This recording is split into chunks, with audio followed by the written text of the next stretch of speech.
my focus specifically is centering stress physiology because we know that it is a significant risk factor for a multitude of very common pregnancy complications. If we know that, and if we know that the solutions can actually be really powerful, why are they not included in standard prenatal care? And that's what I feel like my mission in life here is to do, is to bring that to the forefront. Ever feel like you suck at this job? Motherhood, I mean. Have too much anxiety and not enough patience? Too much yelling, not enough play?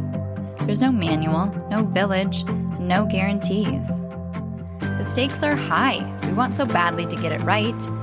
But this is survival mode. We're just trying to make it to bedtime. So if you're full of mom guilt, your temper scares you, you feel like you're screwing everything up, and you're afraid to admit any of those things out loud, this podcast is for you. This is Failing Motherhood. I'm Danielle Bettman, and each week we'll chat with a mom ready to be real, sharing her insecurities, her fears, her failures, and her wins. We do not have it all figured out. That's not the goal. The goal is to remind you, you are the mom your kids need. They need what you have, you are good enough, and you're not alone.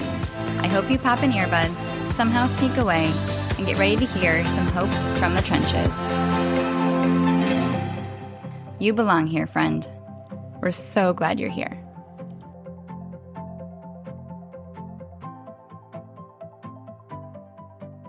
Hey, it's Danielle.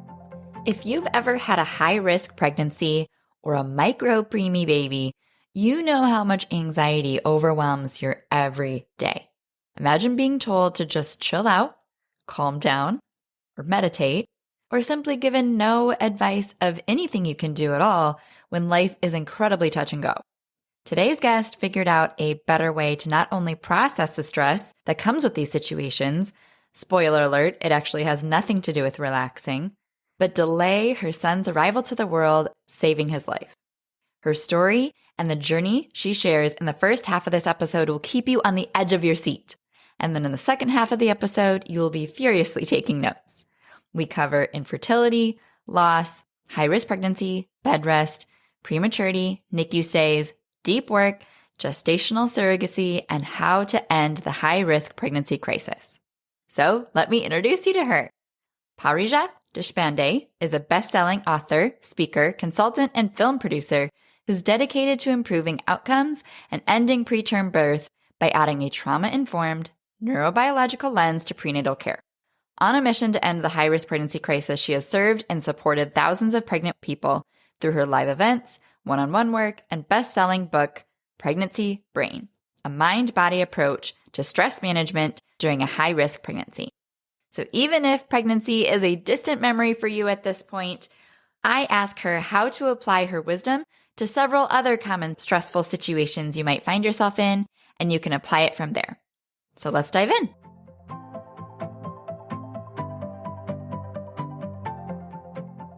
Welcome to Failing Motherhood. My name is Danielle Bettman, and on today's episode, I'm joined by Parijat Desphande, and I'm so excited to have her on the show.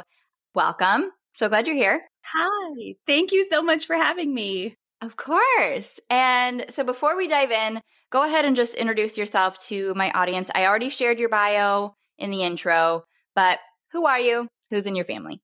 Absolutely. Hi, everyone. I'm Parijat, and I am a mother of 2 living children and 5 in my heart. And I'm here because I feel like I have failed motherhood about 1,000,000 times and counting. And just the experience of it all has just shaped, who I am as a person in ways I never could have imagined. Oh, yeah. Isn't that the truth? Yeah. I mean, understatement of the year. Well, I know that when I came across you, you love to discuss the real and the raw side of family building. And that covers pretty much all the gamuts: infertility, loss, high-risk pregnancy, bed rest, prematurity, NICU stays, everything afterwards, even surrogacy. And so I can't wait to dive into your whole story. But Is there a recent moment that you felt like you were failing motherhood? We need to basically pre-qualify because, we put everybody on a pedestal like they have their whole life together. We know that's not always the case. That is certainly not the case over here, let me tell you. Does 5 minutes ago count? Because yes. I mean, it was just this morning. I was trying to get a workout in really quickly because I have a long day of meetings that started early today, earlier than usual. So I'm like rushing to try to get things done. And my littlest one was like, I just want to exercise with you. And I'm like, I can't. And it was like this whole big thing. Like, it's not a big deal. And it also felt like such a big deal at the same time. Yeah. And I just got frustrated with her, and I could see her little face just crumbling because all she wanted was just a moment together. And I'm like, yay me. Good job, self. Yep. Great way to start the day. Exactly. You're not going to carry that into all your meetings, I'm sure. I sure hope not. No. Release the guilt. You are a good mom.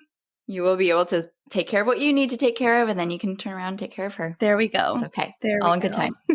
No, that is just, again, one anecdote of the bigger picture of motherhood, because it's all these little moments that in and of themselves are not that big of a deal, but they feel like a really big deal. Yeah, for sure. I feel like you can get that juxtaposition of the mom I want to be and the mom I am currently being, and they're not the same mom.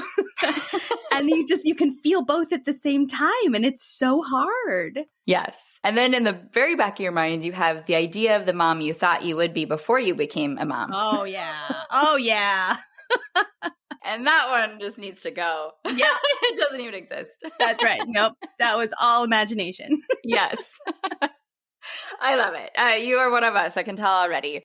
So take us back, paint the picture. Who were you before you became a mom? I was somebody who loved to stay busy. I described it as just having a really full life. I had a great career that I was building. I was teaching at my alma mater. I was running a nonprofit. I was doing child and family therapy. I had a full social life. I had been newly married. So like that glow was there, and just everything felt like it was coming together like it's supposed to. We got married, we bought the house, we did not get a dog, but that's a different story. But it was all coming together as it was supposed to happen, checking off all the boxes and enjoying the process, which was, I think, lovely. It was just a very satisfying, content-filled, joyful life. That's lovely. Yeah. So it was all cupcakes and rainbows then? It was, there's life. There's, I had health issues, and there's, all real life was still happening, but it felt very manageable. It felt like I had the resources, I had the supports, I had people around me who cared, who could help, and were just really great. We had a great village that we had built, and it was really, really nice. Lovely. So then what was the path into motherhood like? Really bumpy and really scary. So, like I mentioned, I had known health issues. So we knew that we would be one of those couples that would have challenges getting pregnant. Okay. That we were not one of those couples that tried and were like, what's happening? We knew that there would be some challenges. And so we jumped into fertility treatment when I was in my 20s. And I still remember my reproductive endocrinologist was like, you're so young. What are you doing here? And I'm like, well, you read my chart. You'll see. Hold on. Just read. And I think our first experience into this whole journey, and my first experience of motherhood, was you can be a mother and not have a baby in your arms. How is that a thing? That was just not something I knew of. I didn't know anything about it. I didn't know anyone who had had a miscarriage at that time. Once I shared what I had gone through, which was not a miscarriage, it was a ruptured ectopic, actually, which is when the embryo implants outside of the uterus. For me, it was in my fallopian tube, and then it burst. So it was a medical emergency on top of a loss. Super dangerous. Yeah, really dangerous.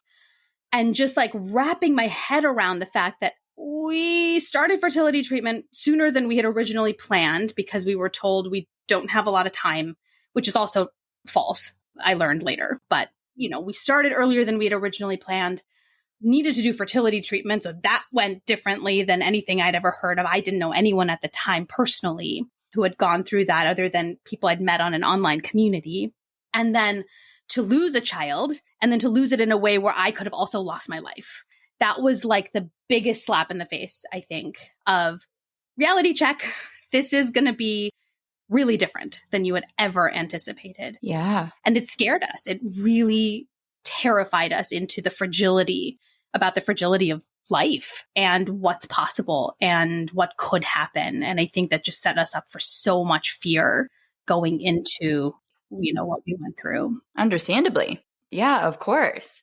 So then what did you do next? Well, we took some time off. I needed some time to physically recover, and then I needed some time to emotionally recover from, recognizing, because it was such a clinical experience and that we never had a moment of, we're pregnant, and then letting it sink in and then things happening. It was like I was getting blood draws every 2 days for several weeks. I looked like my arms just were covered in bruises. And so it was like, it never really sunk in that I was even pregnant. So that had to happen. And then the loss had to register.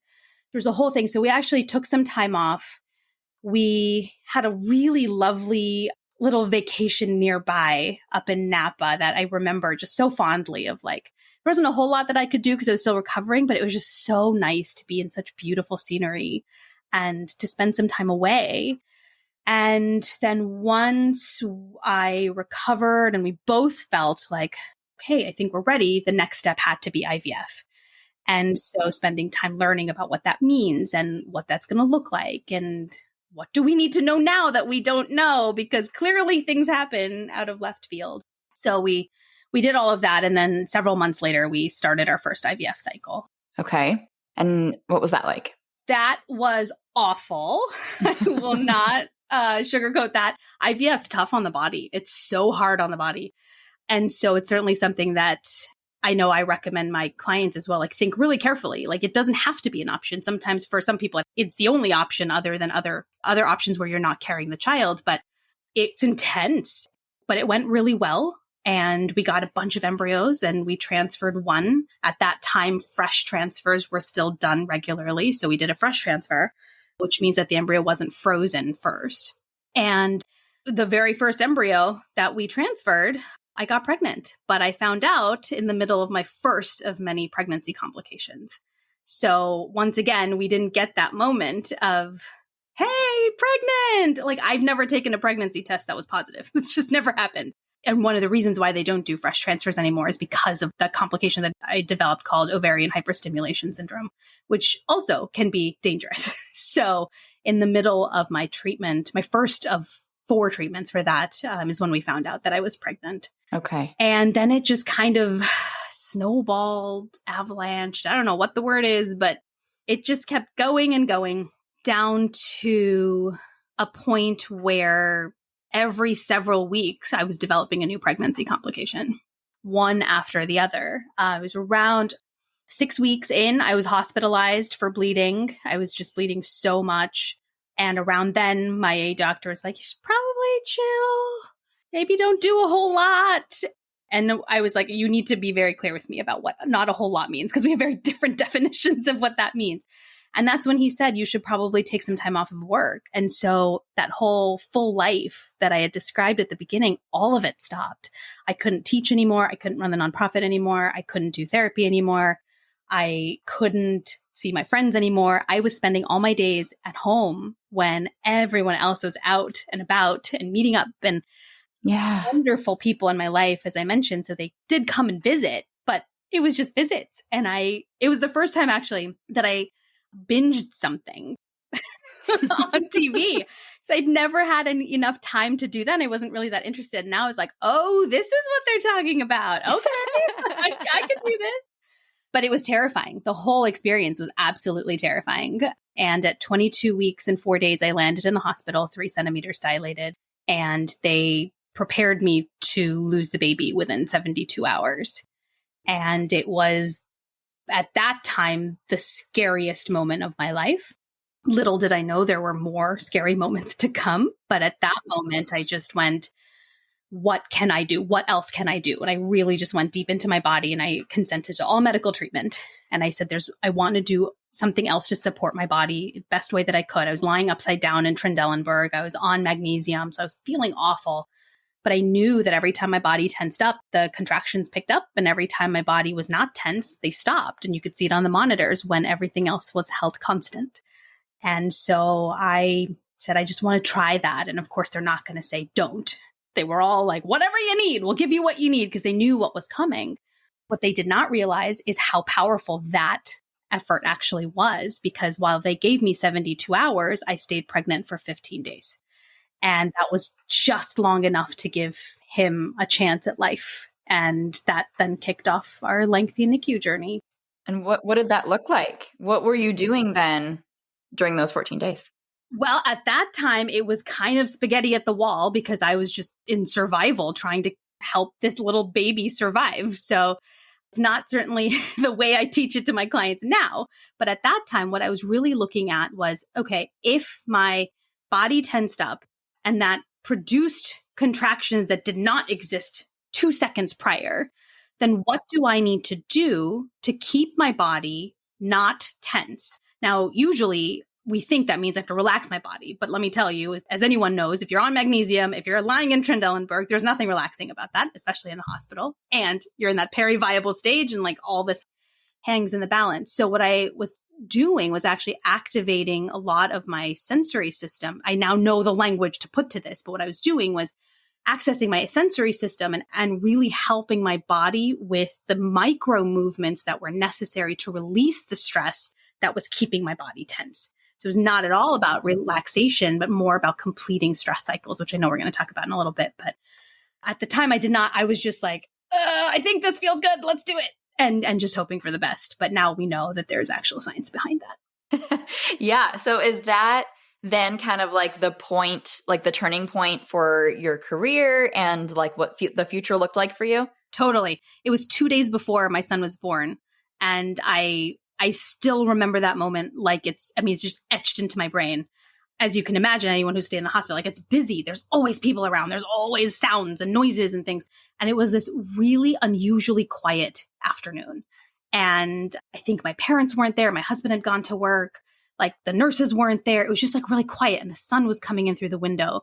And I remember feeling the warmth of it for the first time in a long time. And I put my hand on my little belly that was tiny still at that point, and I vowed out loud to my son and to me, if we both survive this, I'm changing my career and I'm going to go teach people how to do this, because not one person was telling me it was possible to beat the odds of the 72 hours that they were quoting me and all the statistics they were telling me. Nobody was explaining to me how. And now that I had lived experience of it, I'm like, why is this not part of standard prenatal care? Mm-hmm. So that's when the seed was planted.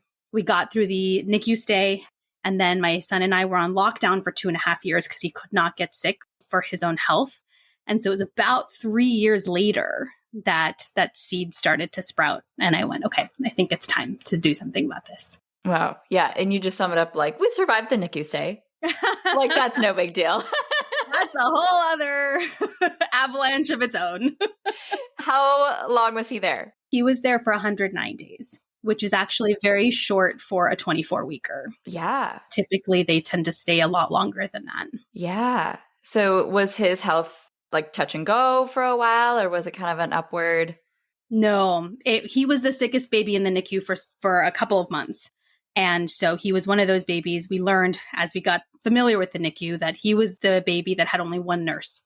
And that nurse had no other patients but him for almost 2 months. Because he was that sick. And they would not even talk about him even possibly coming home for the first 10 weeks of his life. That wasn't even don't even ask, because we don't know.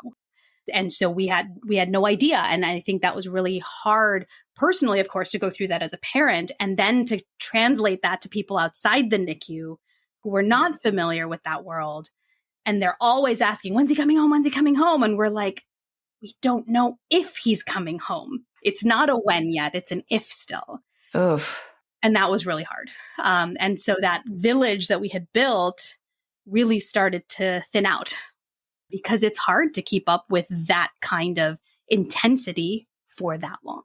And so we kind of distilled that village down or distilled itself maybe to core group of a few people who were able to just really stick it out with us and ride that whole thing out with us. And they were the supports we needed to get through that because it was a really, really awful time. Yeah. Oh, we can only imagine just by the snippet of the description, everything that we put into that. Is there any type of main takeaway that when given the chance you share to help people just understand what is the best way to kind of support a family in a similar situation? I typically suggest ask more questions and trust that they're giving you the full answer that they know to give. And that if those answers are uncomfortable for you, don't lean on them to make it comfortable. Do your own research, do your own reading, talk to other people who may have been through it.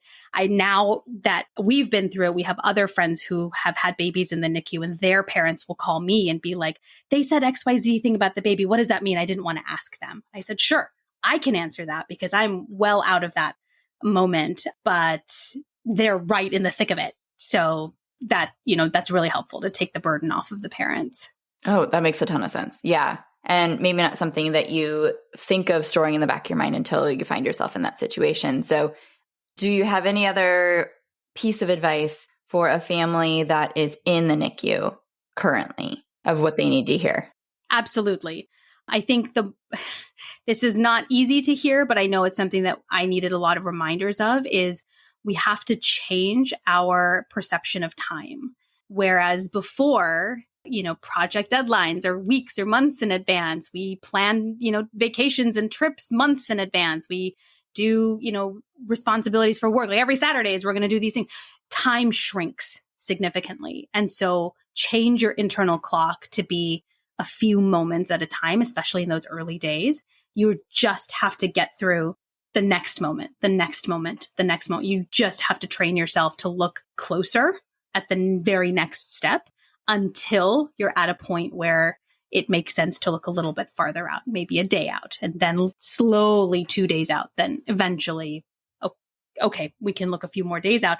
And even discharge day is really not planned out more than a week in advance. Usually it's less than that. So you get really good at changing the perception of time. And I think if there's anything you do, get that down quickly so that you're not overwhelmed by how much longer you may have because you don't know how much longer that is actually. Yeah. Yeah. That's super wise. I'm sure easier said than done. It's very difficult. Oh goodness. It's so difficult. But the longer you're there, unfortunately, the better you get at it. And then it's a skill that you take into the post NICU world that has also been very helpful to practice just focusing on where we are in the moment and managing expectations for everybody. Yeah. Yeah. Lots of opportunities to keep practicing that skill, I'm sure. Yes. So take us through then your thoughts about considering more kids at that point. Well, my husband and I always wanted 3 children. And so we knew we weren't done. We had 9 embryos in the freezer. And we thought, great, plenty of chances. But first, let's figure out what the heck happened because it was so many things that went wrong. It wasn't just 1 or 2 complications, which is also awful and challenging in and of itself. But this was something that really just felt like, what? What just happened? It was just very confusing. And so we spent a lot of time actually going back to my medical team to get a rundown of, okay, from your perspective, what was that? And then getting a lot of second, third, fourth opinions from physicians in different specialties around the country to see if we could fill in some gaps about what possibly could have gone wrong. We got some answers, and effectively what we took away from that is because of how much went wrong and in what order and in what way and what they guessed was going on, the chance of having another premature baby was pretty high. They thought that with additional interventions and medications and more monitoring, now that they know how this went, that maybe they could push it out to like 32 weeks, which is wildly different than 24, but it's still very, very early. And at that point, my husband and I sat down, we went, okay, we already have 1 micropreemie. We know what a 32-weeker looks like because we saw them come and go while we were there. We saw what happens. We saw what type of support they need in the NICU and what they're prepared to, the parents are prepared to deal with afterwards, oftentimes. We're like, is that worth it? And that would require me to slow down everything with a toddler at home. And a toddler with medical complications on top of that. So with all these factors together, we thought, okay, I think it's probably time to explore the option of gestational surrogacy to see if that's something that we can pursue, especially since we had embryos already frozen for us. Right. So where do you start with that? So we started with reaching out to friends who had done it before. And we got the insider scoop. How did you start? What do you even do? Where do you go? So we decided to go the agency route. And we decided to do that just because it seemed a little bit more protective of us and them, the gestational surrogate. It just felt like it was a little bit cleaner relationship. And I don't know if we had known somebody personally who was willing to do it, maybe we would have considered it. But at that time, everyone we knew was in the same boat of building their own family. And so we would have had to wait longer than we wanted to. And there was just something about being with an agency that has done this hundreds of times that felt a little bit better to us. So that's the route that we decided to take. And it was a wild experience. I'll tell you that. It was very interesting. To have to choose somebody to carry your child there's a lot of mental gymnastics that has to happen and a lot of healing that has to happen to get to a place where you can be comfortable enough to do that and to let go of a lot of the control that you initially want to have that you can't have. Yeah. Say more about the healing part, because I get what you mean with like control, releasing control. But yeah, what does that look like? Well, I mean, there was a lot of it for me, and it took me a long time really to get there. I don't think I was like, quote unquote, done right before we started this, but recognizing that my value as a mother is not tied to safely bringing children into this world physically. You know, I've only been pregnant twice. The longest pregnancy was 24 weeks. Like that felt like a gigantic failure. Like I couldn't do it. I couldn't do it. And now I'm letting some other person do what I can't do.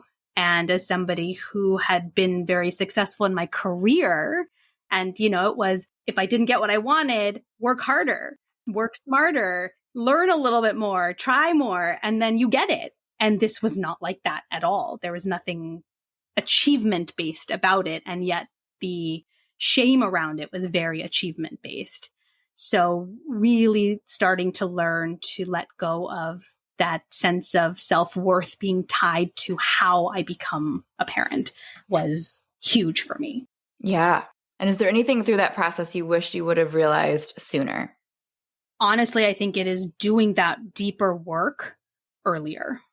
And because it does bleed into how you are a parent, and it bleeds into your ability to connect and bond with your child and your experiences as a parent. Like, it's not worth holding on to that and beating yourself up for it. I understand why we do it, but you can free yourself a lot sooner. I mean, yeah, it's not just like an isolated compartment right. of your humanity that you can, just slide on the shelf and deal with later. Exactly. It will show up everywhere. Yeah. Okay. So go back to the journey. What did that time frame look like? And, how did the surrogacy go?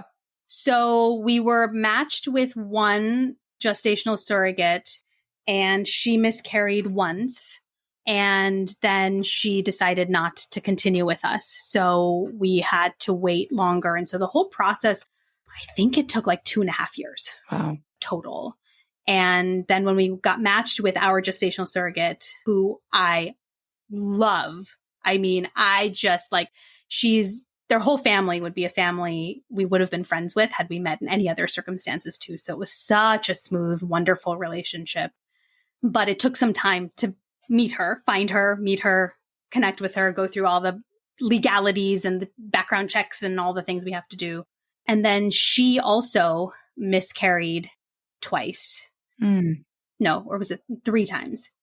And then our very, very last embryo, very last one, I had to actually let me back up. And I had to do another egg retrieval, which we had planned not to do because most of the embryos that we had of the 9, 2 were miscarried and the rest either tested as abnormal or they didn't survive the thaw. So we lost all 9. Oh, no. And so I had to do another egg retrieval, which was really hard on my body again. It's something I actually haven't recovered from physically still. And we got 2 embryos out of that egg retrieval that were genetically, quote unquote, normal. Transferred 1. She miscarried that one too. And then we had the very last one. And by that point, my husband and I were like, I guess this is it. We are meant to be parents to only one child in our arms. And we were really preparing ourselves for that. And so the final retrieval, when we went in, we weren't really there for it. I mean, we were there, but we were planning a vacation the weekend that she was supposed to find out, a little getaway to not be at home for it. We were planning how to, okay, now we know it's only going to be the 3 of us. So what kind of house are we going to buy? Because we needed to move into a bigger house in a different area for work and stuff. So we were making plans. We had lost hope and we were preparing ourselves for this one to also not work. And for it to not implant at all or for her to miscarry again. And then I got the call. I got the call on the day that we were supposed to leave on our vacation. The clinic coordinator, they had just been through so much with us. And so she called me first thing in the morning. I was the first call that she made after all the blood work started coming through to her. And I remember stepping outside the house because I didn't want anyone to hear how awful the news was going to be. Mm-hmm. I needed a moment to process it on my own first. And she said, congratulations. And the HCG level was so strong and high. And I went, are you sure you're looking at my file?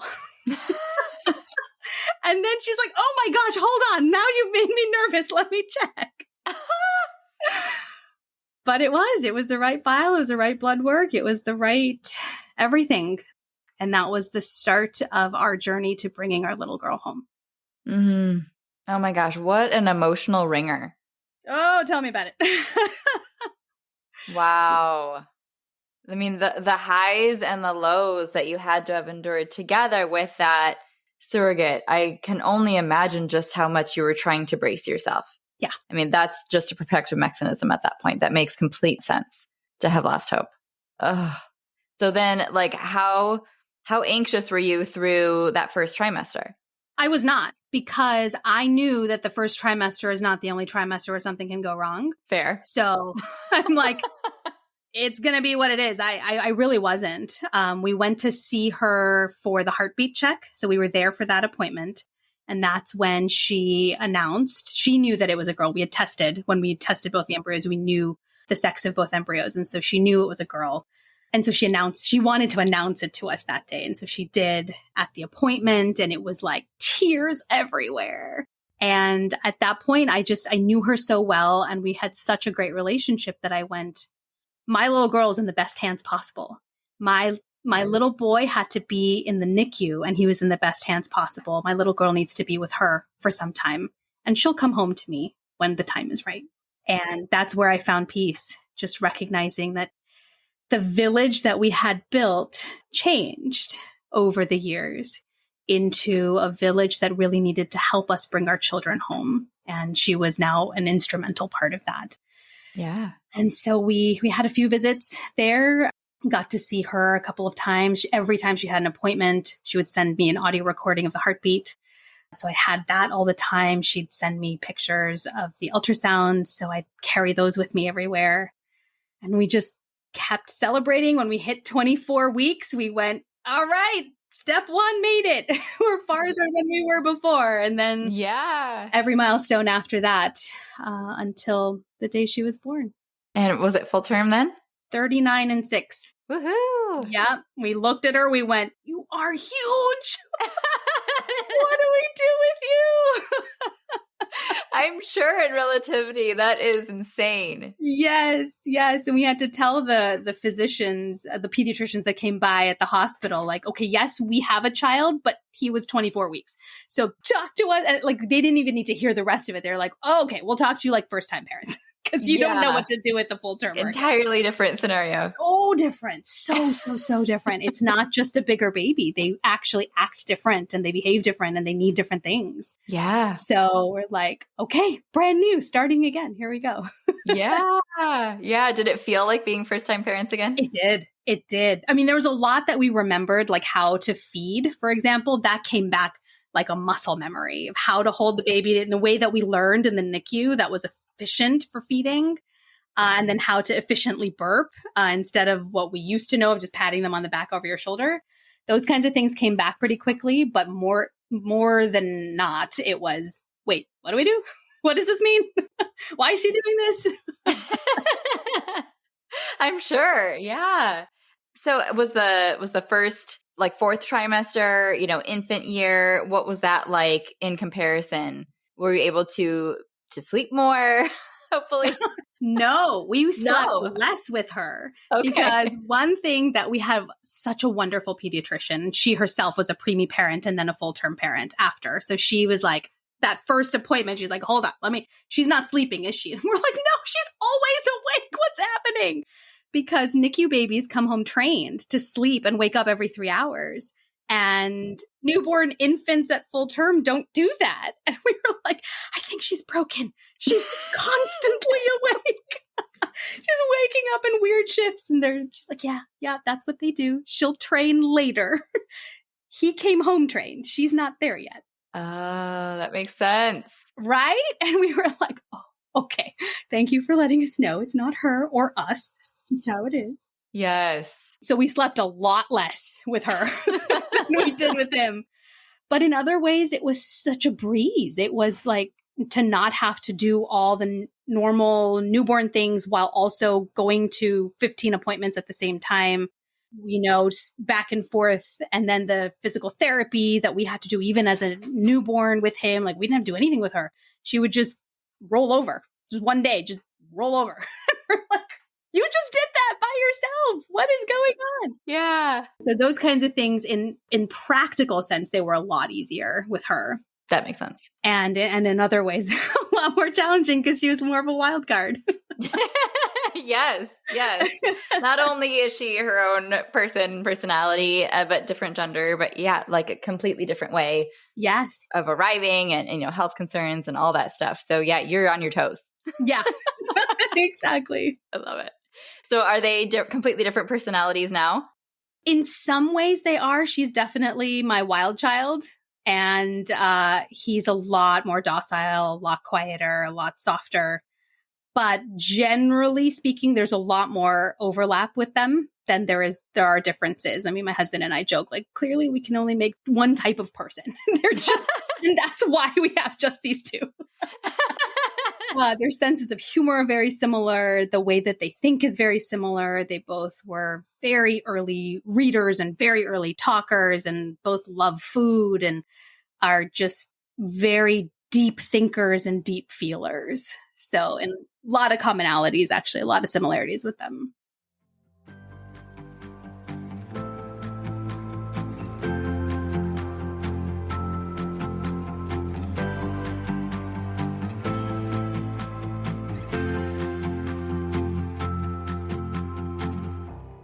So, big emotions from little people are running the show at your house. Is that right?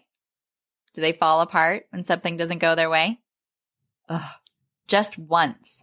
Why can't they accept the fact that the answer is no? Am I right? The struggle is real. You're not alone, and you're in the right place. When your days are filled with relentless pushback, it is so hard to feel like a good parent. Especially when your in-laws aren't shy in sharing how they think your kids just need a good spanking.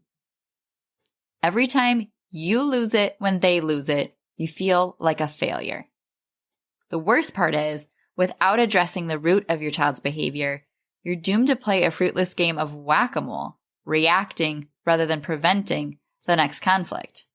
And next time, nothing's going to go differently.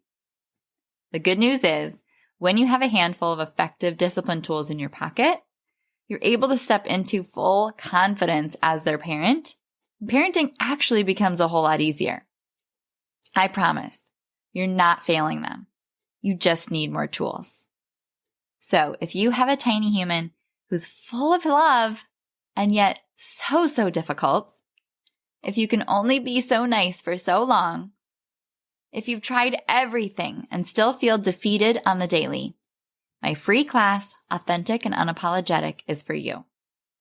In this free training, I share 5 huge misconceptions in parenting strong-willed kids that inadvertently invite defiance, 4 mistaken goals they're using their behavior to meet and what to do about it, how to let judgment roll off your back and truly feel like the parent your kids need, and why what you're currently doing just isn't working and isn't going to anytime soon.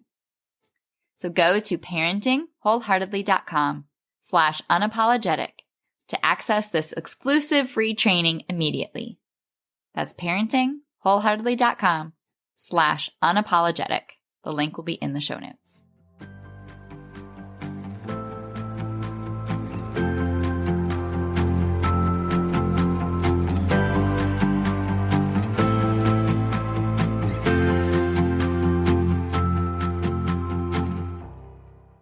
So how did your really rocky road to motherhood benefit you in parenting? Did you feel like you were like some of that deep work that you mentioned before, prepared you or paid off in some way? Or is it just, new day, different softball? I'd say a little of both. Yeah. I think on the one hand, this is going to sound very hallmarky, but I really don't know how else to say it. But in experiencing and having so many lived experiences of the fragility of life, I think it gave me a lot of perspective on what really is an emergency and what are things that we can manage. And I think that gave me a lot of room to make mistakes because I knew that most of them were recoverable from. And I think I really credit that experience to that for sure. I think it also, this was a value that we had even before we had children, but it really solidified because of what we went through is more than anything, we want our children to be confident in who they are, whoever they are, and to be happy. And that matters more than anything else. And so it's allowed us to make some really difficult decisions about our family and our lifestyle and schooling and all of these things, because that has always come first. This idea that neither one of them would be here without everything that we had been through. And so if that's the case, then why not optimize for helping them live their best possible life, whatever that may be, even if it doesn't make sense to other people, or it's not something we would have thought to choose, but we never thought we'd be micro-preemie parents and having to go through gestational surrogacy either. So, here we are. Right. From what you're comfortable with sharing, what is an example of a decision you had to make in the last year that you kind of prioritized that thinking? Well, I think it was our move. That's probably the biggest one, is we moved for the foreseeable future because of a variety of factors that we kind of sat down and we went, what is most important to us? And health and happiness really come up on top. And there were a lot of factors back home that just were getting in the way of, especially health. And we just knew we had to give it a try. And because, the pandemic's going on still, and there's a lot of people that are still able to work from home, there was really nothing rooting us there because both of us work virtually and we homeschool the kids. And we thought, okay, let's give it a try and let's see how that happens, how it goes. I don't think we would have left had we not been through what we'd been through. And then, of course, things like the pandemic and all of that, helping facilitate the uprooting to give us a chance to give it a try. Mm-hmm. And what is that giving you now? Like that sense of authenticity and knowing that like we're doing what's best for our family. How has that empowered you to keep doing that moving forward? Well, I think it's the feedback loop that we're living in to see how much everybody's thriving here in some ways. My son's health improved in ways that we couldn't have even predicted. Really? It was wild how quickly his body changed in a good way and how much he's benefiting from being in this climate. And then he's the most obvious to see it in. But when we really step back and look at it, all of us are really benefiting. Being here, the slower pace of life and nature everywhere, like we were talking about earlier, and being able to be outside so much more often. And so just seeing that every single day just reinforces for us, hey, even though this wasn't a decision we would have made otherwise pre all of this, and even though this isn't a decision we know most people in our life would make, it's totally working for us. And what are we going to do? Are we going to keep doing what's working for us, or are we going to try to conform? And it just keeps validating. There's nothing to conform to. We're a very non-conformational family. We don't fit in anywhere really in a lot of ways. So why not just really own that and keep going with that? Yeah. I mean, why not? I mean, that in and of itself is like so empowering because what's the worst that could happen? Yeah. Why is it so bad to not, follow the traditional route? And we really are our own worst enemies when it comes to stopping ourselves from doing what deep down we know is probably the best thing for not only ourselves, but our kids. And so it's so inspirational to hear another family just blazing that trail so that we can follow in our own footsteps wherever that may lead. So I have to circle back now to your career shift because you had alluded to kind of like a 3-year delay before that seed could really be flourished. And what was some of those first steps that you took into this what you're doing now? Well, I started with just one-on-one sessions off and on as needed, kind of took the therapy model that I was familiar with and kind of went, let's turn that model into a more somatic teaching model where I'll just teach you some somatic tools. And from there, I recognized actually what I really want to do is to help people prevent getting into that place to begin with. And I said, okay, if I'm going to do that, I really want to make sure, this is where my science brain kind of kicked back up and went, I want to really make sure that I'm not just making stuff up. I knew I wasn't, but I was like, I need somebody else to confirm and validate for me that this is a thing. So when I saw how well my clients were doing and they were coming back regularly, so they weren't just doing one-off sessions, they were actually like, I'd like to work with you for the rest of my pregnancy. And every single one of them were beating medical odds. They were all staying pregnant longer than their team was telling them to. And I went, okay, that happened to me. That's happening to you. There's something here. So I dove into the research to see what can somebody tell me? Why, like, how do we explain this? How can I use some data to boost up what I'm doing here? Turns out there's 70 years of data that shows the impact of stress physiology on pregnancy outcomes. And that's when I realized, okay, I want to work with people proactively, preventatively. So I ended up working now with people who are preparing for their subsequent pregnancy after loss or preterm birth. So they've already been through it one time. They know they don't want it again. And sometimes I'll get somebody who's never been pregnant before and they'll hear part of my story or they'll read my book or something. They're like, I don't want that to happen to me. I'll work with you for my first pregnancy. But usually it's second or beyond. And then that's when I wrote my book, Pregnancy Brain, because I realized how many people are benefiting from this work. And I'm only one person. I can only work with so many people at a time. I wanted that data, that information to be readily and easily accessible to as many people as possible. And from there, everything's just kind of grown. I'll work with a handful of people through my Path to Baby program from conception to homecoming throughout every year. And then the book is going, the podcast grew from there. And now we're expanding into TV and film production to help get these stories out into mainstream media. So it's wild. So exciting. Yeah. Where everything's taken us. Yeah, it's amazing. Yeah. And so needed because, the louder, the more widespread, the better for this type of message. And for our listeners, let's back up and do a little vocabulary tutorial. Sure. What is stress physiology? Stress physiology is stress, we use that word wrong everywhere. Stress is not an emotional experience. There's an emotional component to it, but it's not an emotional experience. Stress is a threat response that our nervous system kicks off at the assessment of any stress. That assessment happens outside of thinking, so we don't do it. And I highlight that because we tend to take on the responsibility of stress as individuals. And why I hit home stress physiology is to really show that we don't actually choose it because it's not happening through our thinking brain. It's happening through our survival brain. It's happening through that lower part of our brain that operates instinctively.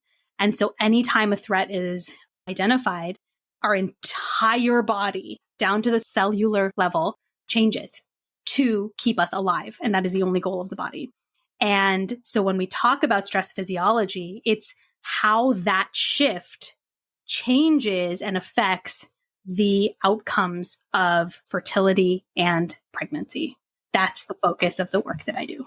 Okay. And then another term that I saw you use was somatic. So what does it mean, somatic and somatic capacity? So somatic, generally speaking, just means of the body. So instead of focusing on thoughts, we are focusing on the body. We're focused on, and underneath the umbrella of somatic, we've got sensor, we've got sensory motor, we've got movements, postures, kind of all these different variations of somatic. Somatic's a very general term. And so it's of the body. And so we focus on how is the body shifting to create, quote unquote, the symptoms that you're feeling, and how do those quote unquote symptoms change your body, and really doing work at that body base level. And somatic capacity is the ability, the capacity that we have or don't have to be able to tolerate sensations or movements or postures or any kind of body-based experiences. So for example, a lot of times if I work with a client who's had, say, gestational hypertension or elevated blood pressure in a previous pregnancy, she has a lower capacity for exercise tolerance because she has what's called somatic memories, so body-based memories of her heart racing. So if she's now running outside, your heart is supposed to beat faster. But her body memory is when that happened, I almost died, my baby almost died, I delivered really early, something terrible happened. And so then she'll slow down and she won't do the exercise. The impact of which is then she's beating herself up going, I'm not working out, I can't do this, I'm so lazy, or whatever those thoughts are. And then usually the recommendation is, well, try harder, do more, try it a different way. If you're not running, then go walking or go on a treadmill, try a Peloton. And actually, none of those things are going to solve that. What we have to do is rebuild the somatic capacity to tolerate the elevated heart rate in situations where it's supposed to be elevated so that it doesn't trigger the threat response where that stress physiology then affects the entire body. Okay. And then the last one that we had alluded to earlier in the episode was completing the stress cycle. Yeah. What does that mean? So stress physiology is where, if we think of us at baseline, everything's quote unquote fine. Let's take a really idealistic example. Everything's totally fine. Then we assess a threat, right? Our body assesses a threat outside of our conscious awareness. So that threat cycle kicks off. And the goal of the body is to keep us alive. And that's it. Nothing else. Nothing else. Everything else is secondary, tertiary to that. When we think about stress, kind of in our regular language, we think, okay, when I'm stressed out, I have to relax. But actually what we need to do is to complete that cycle to come back down to baseline. The best example that I can give to highlight what that means is if you think about driving a car, you're sitting in the car, everything's going fine, everybody's driving the way they're supposed to, you're doing okay. And then from the corner of your eye, you see somebody encroaching into your lane, right? That threat cycle kicks off immediately. So fast, faster than we can blink, right?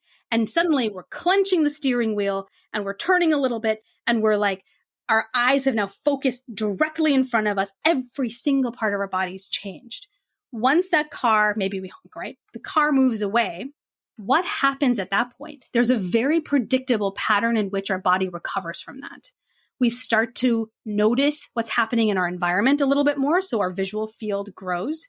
We can start to hear the kids in the back of the car, which we had stopped hearing before because it was not an input that we needed to survive that moment, right? We can hear the songs playing on the radio. We can feel the AC blasting on our face. We can feel our hands are sweaty. We can start to feel that our heart is racing. We start to learn how to cool ourselves down. And then eventually, as we're coming out of that, and doesn't really take anything to do it, it happens naturally, which is why it's physiological. Then we start to be able to communicate with the people in the car. Can you believe that happened? Did you see that guy? Or whatever it is. And there's a very predictable pattern in which we come down from the threat cycle, from a threat assessment and that threat response, back down to baseline. None of that has to do with relaxation. Relaxation comes all the way at the end. And so when we complete threat cycles, what we're doing is allowing the body to do what it needs to do predictably to come back down to baseline. Okay. So what does that look like in the midst of a high risk pregnancy when the perceived threat or stress is something that, you're continually just worrying about? Totally. And this is why the more experience I had with working with clients, why I require people to work with me before pregnancy. So we start before, so we can practice this before that threat comes in. Because you're right. There's no escaping that. You're pregnant for the duration of.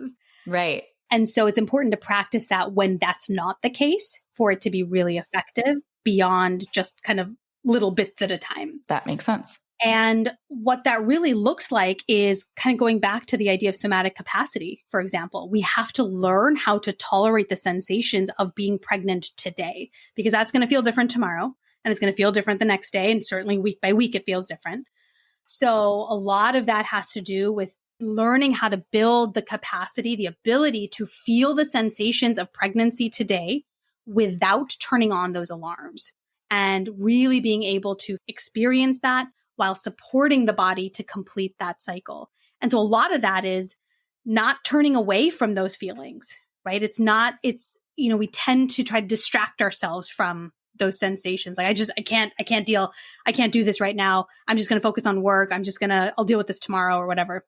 And really actually going deeper into the body to go, this sensation that's scaring me right now, where exactly is it? Because it's not the whole body. There's a very specific spot right now. Can I find it? Can I sit with that sensation? How would I describe it? How would I describe it to an alien, right? What does it really feel like? Does it move as I'm noticing it? How is it changing? That level of curiosity then actually helps to turn off that threat response a little bit. And you practice holding that sensation longer and longer and longer. Usually at the beginning, it's like 5 seconds, 10 seconds. We can't do it very long, and that's okay. But we build it and we build it, we build it. The longer we have the capacity for it, the faster that stress cycle can start to complete. Okay.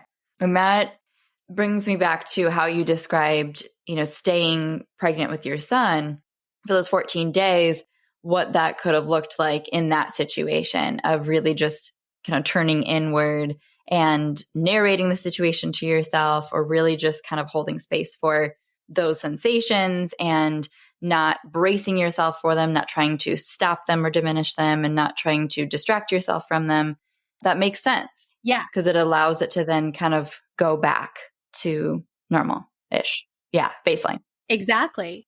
So like a great example of that is when I was in Trendelenburg, what I was doing is, and without even realizing it, I think a lot of people whose water breaks early or they're in preterm labor do this without realizing it. We hold our hips and our thighs really tight. Oh, sure. Almost unintentionally, thinking that that's going to keep the baby in. It doesn't, but we do it anyway, right? Yeah. And what happens is that in that moment, if I tried to relax my legs, my body would go into that threat response immediately, because what it's trying to do is protect me and protect the baby by holding on tight. So my job was not to relax my legs. It was, what do I need to do to show my body that it is actually okay to be tight right now, and then to slowly let go, not by choice, but because the rest of my body is showing kind of and experiencing the resolution of that stress response. And so even though my legs were tight, what I was doing was focusing on a lot of the sensations. Can I be present in the moment with all 5 of my senses? Can I see things around me? Can I smell things? Can I hear things? Can I taste things? Can I touch different textures? Can I feel that? Because this is where it ties into the sensory system of the somatic umbrella, is we lose our senses, a lot of access to a lot of our senses when we're in that threat response. If I can bring those senses back, I'm showing my body, oh, maybe we're ready to resolve this threat cycle for now. And we do that over and over and over and over. It's not a one-time thing. And I think that's hard for a lot of people to hear. Like, just tell me what to do and I'll do it once. Yeah. It's not. It's a lifestyle. Let me check the box. Yeah. Exactly. It's a lifestyle. It's a way that we have to commit to being in our bodies, but we do it over and over and over. And there is a cumulative effect to that. It's not the same effect every time. It builds on itself, which is what helps with improving pregnancy outcomes. Yeah. Yeah.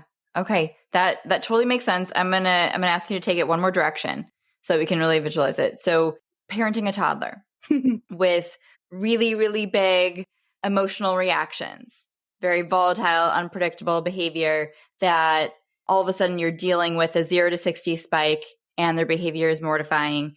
And, that stress response is very much kicking in in maybe a different way, but very much the same way. And so I talked to some of my clients about like that hangover feeling when it just feels like, all right, you dropped them off at school after that whole ordeal, and then you just are reeling. And it's like the emotional toll it just took on you is so real. How can you translate that similar understanding of being in tune with your body to a moment like that? Yes. So step one, are you actually starting at baseline? Most parents are not. Rarely. Yeah. And so you're already on your way to the threat response, if not already there, by the time the toddler is doing the toddler thing that we all know so well.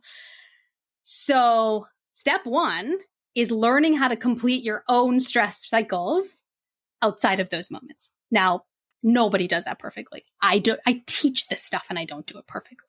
So it happens. We're starting higher than baseline. So the length of time, it's not actually time, but the distance between where we are and the activation of the threat response is very short. Then you're in it. You're so in it with them as they're doing their thing, right? Mm-hmm. Now, ideally speaking, what we want to do is take a step back so we are not experiencing that activation of the threat response at the same time as them. We can complete our stress cycle so that we can then co-regulate with them. Because we cannot co-regulate if we're both activated, right? That's not a thing. We will just keep each other in that cycle. That's ideal. Real life is very different than ideal. You've got lunch boxes and getting in the car and drop-offs, and that's very real, right? So it is sometimes necessary that you're going to be operating in a threat response just to get that kid into their daycare room or their preschool room. That's going to happen, right? And then on the way back, you want to make sure that you're not distracting, you're not dissociating, you're not disembodying yourself. What you're doing instead is you go in if you have the somatic capacity, right? Because otherwise that can be tricky.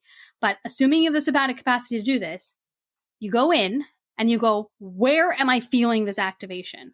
Because it's going to feel like it's everywhere. It's going to feel like your eyelashes are activated because it's so much, but it's not.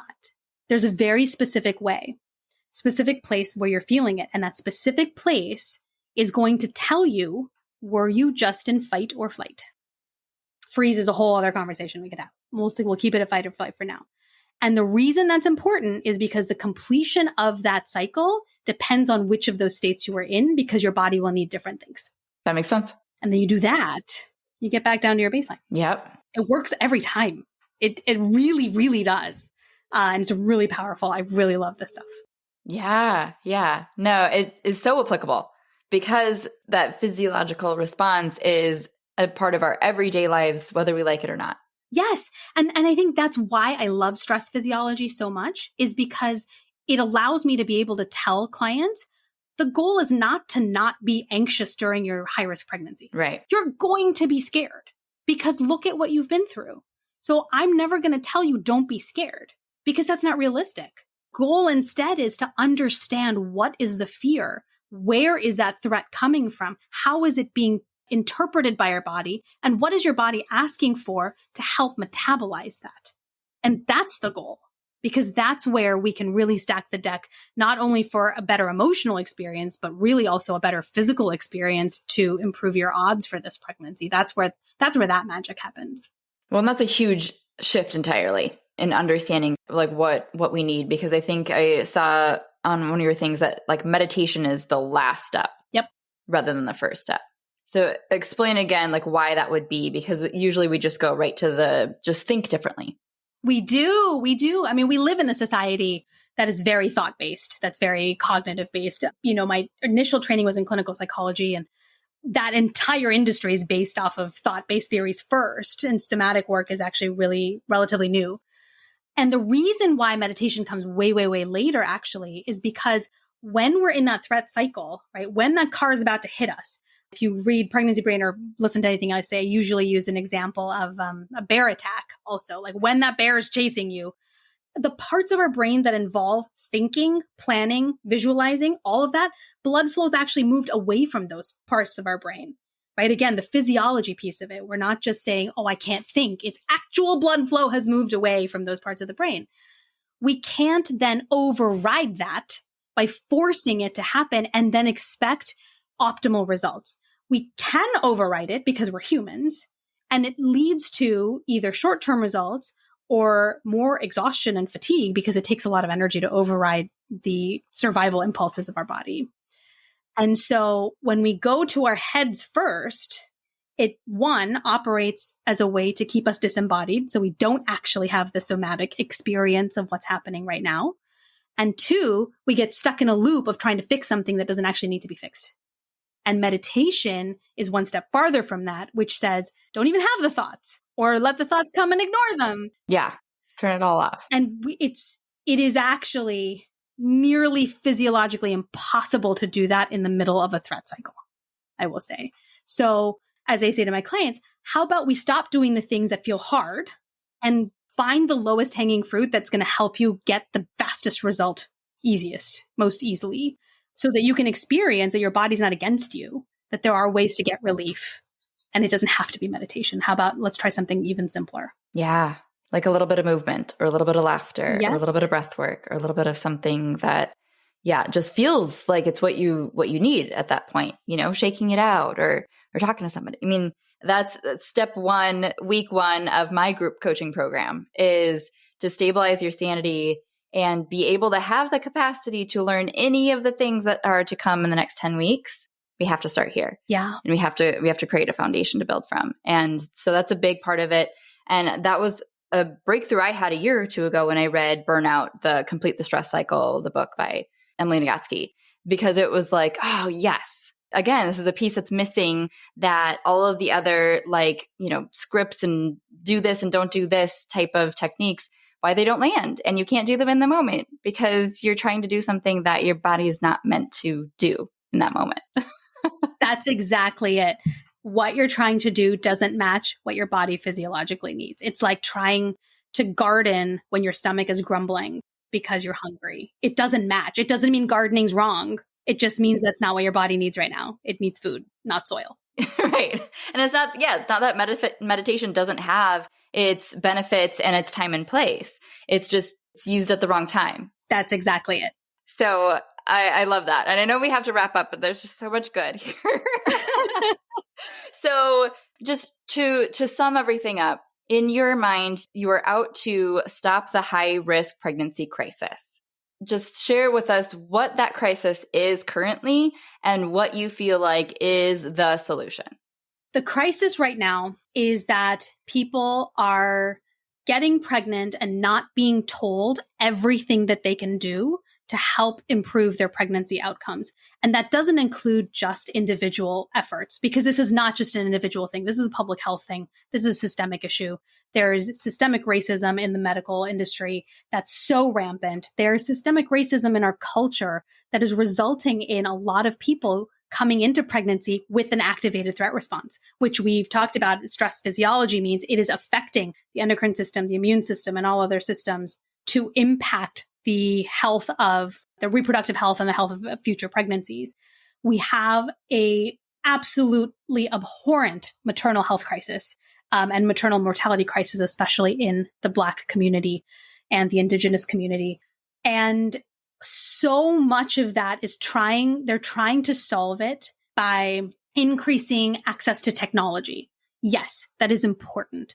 I think having these abilities to do virtual appointments is fantastic for the healthcare deserts that we have in this country, for example, where if you have at least internet, then maybe you can connect with a provider and at least get care that way. I think it's important. I think access to better quality care with culturally competent providers, yes, is important. But what we are missing, in addition to improved access to improved quality of care, I think are two things. One is we have providers that are working inside of a system that is built to not hear and listen to women, especially women of color. So we need better training to deprogram providers to be able to provide trauma-informed care. And that does not mean more empathic care. That means actually understanding stress physiology and how you as a provider may be contributing to that. And the second is patients being able to understand what stress physiology actually is and how they can actually help stack the deck in their favor for improved pregnancy outcomes as well. There's a lot that's wrong in the maternal health care system in this country, but my focus specifically is centering stress physiology because we know that it is a significant risk factor for a multitude of very common pregnancy complications. If we know that, and if we know that the solutions can actually be really powerful, why are they not included in standard prenatal care? And that's what I feel like my mission in life here is to do, is to bring that to the forefront. Yeah. Yeah. Because nobody wants to bring their baby home too soon or meet their baby too soon. No. Oh, so needed. So good. Okay. Well, so then how can we connect with all of your resources and work? Best way to do that is through my website because all the links for everything are right there. It's parijatdesphande.com. It's my full name.com for now. That's changing soon. And from there, you can find me on Instagram at healthy.highriskpregnancy. I'm on LinkedIn. There's a Facebook link there, but I'm not really there. That's more for Zuckerberg, I guess. The link to Pregnancy Brains there. The link to my podcast is there. And then if you wanted to take it further to work together, links for that are there too. Awesome. I will put all of that in the show notes so that it's clickable and ready to access. So the last question I ask every guest that I have on is, how are you the mom your kids need? Ooh, I think because of everything I've been through professionally, personally, I think I'm able to offer them the ability to really learn who they are and to put words to their emotions and their feelings. It's really funny to hear them, these little people, talking about their somatic experiences and the words they use for their emotions and things.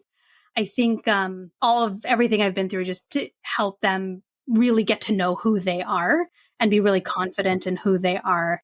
And I think that's just going to help them bring to the world the magic that they were born with. I love that. I love that so much. They are lucky to have you. Well, thank you so much again for all your wisdom and your time and just being able to break that all down for us and keep up the hard work. So needed. Thank you so much for having me. I love chatting with you. Of course.